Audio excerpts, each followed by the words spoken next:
1000 litre RO plant with UV system. हा पहिला sand फिल्टरमध्ये पहिल्यांदा पाणी आपले कडूपणा असेल काय असेल मोठं रॉ पार्टिकल जाळवाडी ते सगळे याच्यात रिमूव्ह होतात. हा कार्बन पाण्याचा वास वगैरे काय असेल तर ह्याच्यातून सगळा रिमूव्ह होत जातो. परत हे येतं ते प्रोटॉनचं पॅनेल येतं आपलं. प्रोटॉनचं पॅनेल येतं हे कोणत्याही 250 LPH 500 LPH 1000 LPH सगळ्याला चालेल असं हे प्रोटॉनचं पॅनेल आहे. ठीक आहे.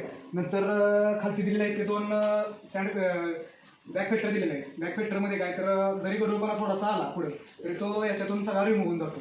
परत हा हाय प्रेशर पंप आहे. 1000चा प्लॅन्ट आहे त्याच्या हिशोबाने हा 218चा पंप आहे. 215चा 215चा पंपमध्ये प्रेशर कपॅसिटी जास्त असल्या कारणानं हे पाठीमागं हे मेंब्रेन आहेत. पाठीमागे 500चे 2 मेंब्रेन आहेत. 1000 LPHचा हा प्लॅन्ट आहे. 500चे 2 मेंब्रेन आहेत. हा पंपाचं प्रेशर आहे ते पूर्णपणे याच्यावरती अप्लाइड होतं.